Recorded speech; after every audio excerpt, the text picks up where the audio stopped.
ఎన్నికల కంటే ముందు Congress party Kamareddy BC declaration చేపట్టి తెలంగాణ ప్రజలకు ఒక స్పష్టమైన నిర్దిష్టమైన హామీ ఇవ్వడం జరిగింది. విద్య, ఉద్యోగ, ఉపాధి, సామాజిక, ఆర్థిక, రాజకీయ కుల సర్వే చేపట్టడమే కాకుండా 42% రిజర్వేషన్లు పెంచుతామని చెప్పడం జరిగింది. ఆ తర్వాత రాహుల్ గాంధీ గారు భారత్ జోడో యాత్ర సందర్భంగా కన్యాకుమారి నుంచి కాశ్మీర్ వరకు 4000 కిలోమీటర్లు 150 రోజులు మండు టెండల్లో మంచు కొండల్లో పాదయాత్ర చేస్తూ ఈ దేశ ప్రజలకు ఒక స్పష్టమైన హామీ ఇచ్చింది. ఎక్కడెక్కడ కాంగ్రెస్ పార్టీ ప్రభుత్వాన్ని ఏర్పాటు చేస్తుందో అక్కడక్కడ బీసీ కులగణన సర్వే చేపట్టి రిజర్వేషన్లు 50% పరిమితి ఏదైతే ఉన్నదో ఆ పరిమితిని మినహాయించి బలహీన వర్గాలకు సముచితమైన రిజర్వేషన్ శాతాన్ని పెంచుతామని చెప్పడం జరిగింది. దాంట్లో భాగంగానే తెలంగాణ ప్రజలు కాంగ్రెస్ ప్రభుత్వాన్ని రాష్ట్రంలో ఏర్పాటు చేయడం జరిగింది. డిసెంబర్ 7, 2023 నాడు మేము బాధ్యత చేపట్టిన తర్వాత ఈ శాసనసభ సమావేశాలలో అదేవిధంగా క్యాబినెట్ రెజల్యూషన్ ఫిబ్రవరి 4, 2024 నాడు చేపట్టడం జరిగింది అధ్యక్ష. ఆ తర్వాత ఇదే శాసనసభలో తీర్మానం మిత్రులు పొన్నం ప్రభాకర్ గారు ప్రవేశపెట్టి 16, 2, 2024 నాడు ఈ సభలో మనము తీర్మానాన్ని చేపట్టడం జరిగింది అధ్యక్ష. అదేవిధంగా ఈ సర్వేను ప్లానింగ్ డిపార్ట్మెంట్ ద్వారా మనము నిర్వహించాలి అని 16, 2, 2024 నాడు 10/10/2024 నాడు ప్లానింగ్ డిపార్ట్మెంటు ఈ సర్వేను చేపట్టాలని ప్రభుత్వము ప్రతిపాదన చేసి అధికారులు వాళ్ళకి బాధ్యత ఇవ్వడం జరిగింది అధ్యక్ష. అదేవిధంగా 19/10/2024 నాడు క్యాబినెట్ సబ్ కమిటీని కూడా ఏర్పాటు చేసి ఈ ప్రక్రియను వేగవంతం చేయడమే కాకుండా పకడ్బందీగా నిర్వహించాలన్న ప్రతిపాదనలు తీసుకొచ్చి ప్రభుత్వం ముందుకు వెళ్ళింది అధ్యక్ష. అదేవిధంగా క్యాబినెట్ సబ్ కమిటీ కావచ్చు, బీసీ కమిషన్, 1 మ్యాన్ కమిషన్ కావచ్చు, ప్లానింగ్ డిపార్ట్మెంట్ కావచ్చు, ఈ మొత్తం ప్రక్రియను పూర్తి చేసి రిపోర్ట్ని 4/2/2024 నాడు మనకి క్యాబినెట్ అప్రూవల్ చేసుకోవడం జరిగింది అధ్యక్ష. ఫిబ్రవరి 2, 2025 నాడు క్యాబినెట్కి రిపోర్ట్ సబ్మిట్ చేస్తే 4/2/2025 నాడు క్యాబినెట్ అప్రూవల్ చేయడమే కాకుండా సేమ్ డే 4/2/2025 నాడు ఇదే సభలో మనం స్టేట్మెంట్ రికార్డ్ చేసి రెజల్యూషన్ పాస్ చేసినాం అధ్యక్ష. ఆ రోజు జరిగిన చర్చల సందర్భంగా కొంత ఈ సర్వేలకు సంబంధించిన అంశాల మీద కూడా కొంత చర్చ జరిగింది. ఆ చర్చకు సంబంధించి రకరకాల అనుమానాలు వాళ్ళు లేవనెత్తితే ఫేజ్ 1లో మనం చేపట్టిన సర్వేలో 1,12,15,134 కుటుంబాలు పాల్గొనడం జరిగింది. అందులో 3,54,77,552 మంది ఫేజ్ 1లో వాళ్ళ వివరాలను అందించడం జరిగింది అధ్యక్ష. అప్పటికి కొంతమందికి అవకాశాలు రాలేదు, కొంతమంది మా ఇళ్ళకి రాలేదు అని రకరకాల అంశాలను ప్రభుత్వం దృష్టికి తీసుకొస్తే మళ్ళీ ఒక 2వ విడత కూడా అందరికి అవకాశం ఇవ్వాలి, ఇందులో పాల్గొనే విధంగా అందరినీ మనం మోటివేట్ చేయాలనే ఉద్దేశంతో 2వ ఫేజ్లో కూడా మనం తీసుకోవడం జరిగింది అధ్యక్ష. సెకండ్ ఫేజ్లో కూడా మనము ఈ సర్వేలో పాల్గొనడానికి అవకాశం ఇస్తే 21,715 కుటుంబాలు 73,205 మంది వాళ్ళ వివరాలను అందించారు అధ్యక్ష. మొత్తంగా 3,55,50,759 మంది తమ సంపూర్ణమైన వివరాలను అందించడం ద్వారా ఈ బీసీ కులగణన సర్వేకి సంబంధించి సామాజిక, ఆర్థిక, ఉపాధి, విద్య, రాజకీయ మరియు కుల సర్వేలో పాల్గొని ఈ ప్రభుత్వం చేపట్టిన కార్యక్రమానికి అండగా నిలబడ్డందుకు ఈ సర్వేలో పాల్గొన్న అందరికి కూడా నేను మనస్ఫూర్తిగా కృతజ్ఞతలు తెలియజేస్తున్నా అధ్యక్ష. అదేవిధంగా ఈ సర్వేలో దాదాపుగా ప్రభుత్వ అధికారులు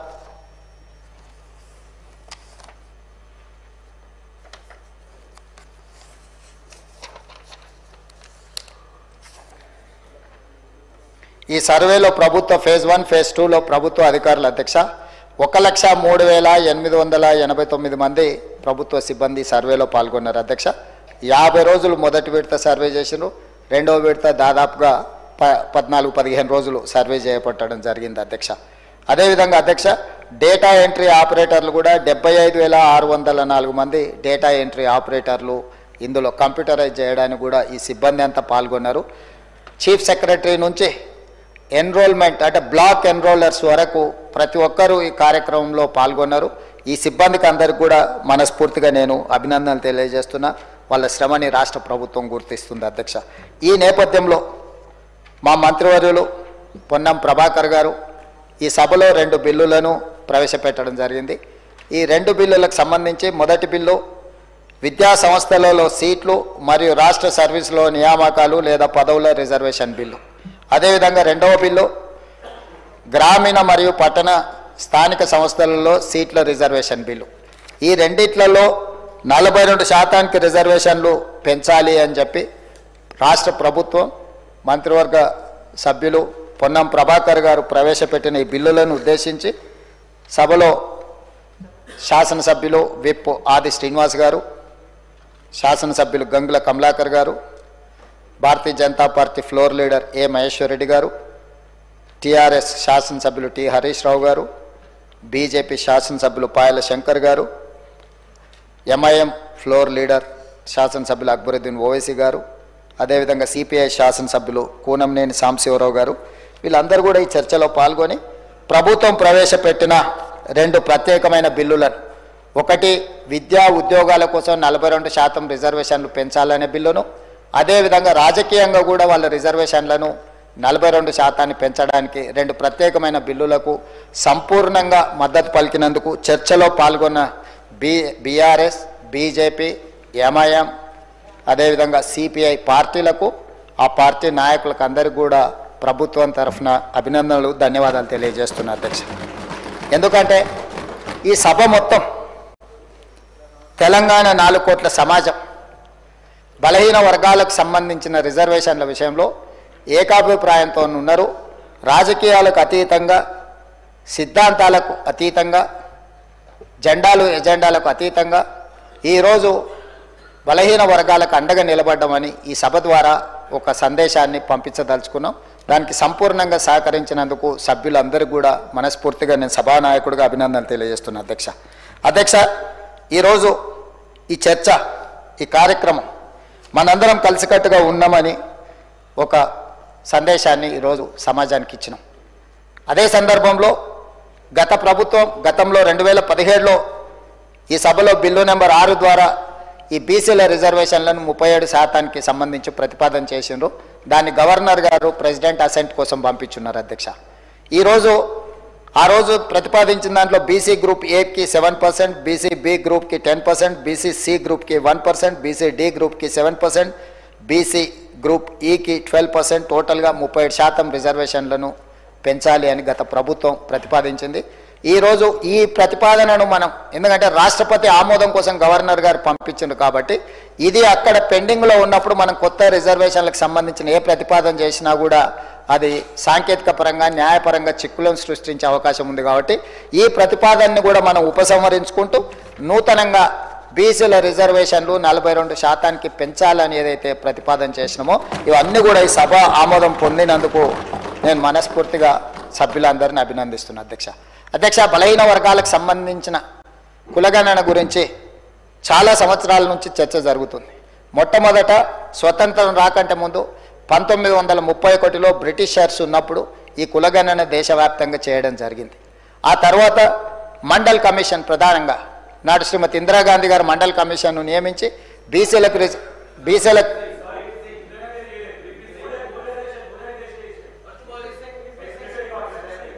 ఓకే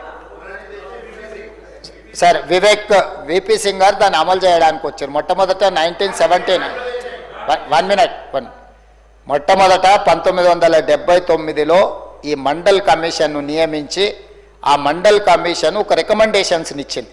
ఆ రికమెండేషన్స్ని విపి సింగ్ గారు ప్రధానమంత్రిగా ఉన్నప్పుడు దాన్ని అమలు చేయడానికి దాన్ని తీసుకొని వచ్చిండ్రు అధ్యక్ష. ఆనాడు మండల్ కమిషన్ 52% బీసీలు ఉన్నట్టుగా గుర్తించి 27% రిజర్వేషన్లు ఇవ్వమని రికమెండ్ చేయడం జరిగింది. దాన్ని సుప్రీంకోర్టు కూడా అప్హోల్డ్ చేసింది అధ్యక్ష. ఆ విధంగా మొట్టమొదట బీసీ రిజర్వేషన్లకు చట్టబద్ధత ప్రారంభమైంది అధ్యక్ష. ఆ తర్వాత వివిధ రాష్ట్రాలలో వివిధ సందర్భాలలో రిజర్వేషన్లు ఇవ్వడం, తెలంగాణ రాష్ట్రంలో ఉమ్మడి ఆంధ్రప్రదేశ్ రాష్ట్రంలో 29% రిజర్వేషన్లు ఇవ్వడం జరిగింది అధ్యక్ష. 15% ఎస్సీలకు రిజర్వేషన్లు, ఆనాడు 6% ఎస్టీల రిజర్వేషన్లు, మొత్తంగా 50% రిజర్వేషన్ల కింద ఆ రోజు రిజర్వేషన్లను అమలు చేసింది అధ్యక్ష. కాబట్టి ఈరోజు ఈ రిజర్వేషన్లను పెంచాలి, బలహీన వర్గాలకు అండగా నిలబడాలి అనే ఆలోచన కామారెడ్డి డిక్లరేషన్ ద్వారా కాంగ్రెస్ పార్టీ చేసింది అన్నాడు. ఆ తర్వాత ప్రభుత్వ పరంగా మేము చేపట్టిన చర్యలను, వివిధ సందర్భాలలో మేము తీసుకున్న నిర్ణయాలను కూడా ఈ సభలో చర్చకు పెట్టినాం అధ్యక్ష. అందుకే February 4th సోషల్ జస్టిస్ డేగా ఈ రాష్ట్ర ప్రభుత్వం ఈ సభ ఆమోదం ద్వారా నిర్ణయం తీసుకున్నాం. ప్రతి సంవత్సరం సోషల్ జస్టిస్ డేగా February 4th, ఎందుకంటే February 4th 2024 నాడు ప్రారంభించి February 4th 2025 సంవత్సరం తిరిగే లోపల ఈ ప్రక్రియను కంప్లీట్గా ప్రాసెస్ చేసి సభ ద్వారా తీర్మానాలను ప్రవేశపెట్టడం ద్వారా మనం ఈ ప్రక్రియను పూర్తి చేసినాము. దీనికి చట్టబద్ధత కల్పించడానికి ఈరోజు బిల్లులు తీసుకొచ్చినాం, బిల్లులని సభలో ప్రవేశపెట్టినాం అధ్యక్ష. కాబట్టి దీని వెనకాల ప్రభుత్వము అన్ని రకాల కోణాలను, అందరు స్టేక్ హోల్డర్స్, రాజకీయ పార్టీలను కావచ్చు, కుల సంఘాలను కావచ్చు, లేకపోతే సమాజంలో ఉన్న మేధావులను కావచ్చు, ప్రతి ఒక్కరిని రాష్ట్ర ప్రభుత్వం సంప్రదించి ఈరోజు 42% రిజర్వేషన్ తీసుకురావాలని మనం ముందుకు వచ్చినాం అధ్యక్ష.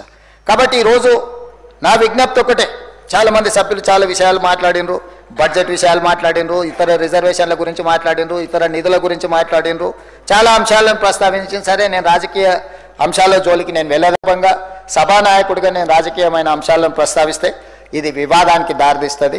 ఈరోజు ఏ వివాదాలకు తావు లేకుండా బలహీన వర్గాలకు న్యాయం చేయడమే మా విధానము. దీనికి అండగా నిలబడడానికి అందరినీ నేను మనస్ఫూర్తిగా అభినందిస్తున్నాను. అదే సందర్భంలో శశబిషలు అక్కర్లేదు అధ్యక్ష.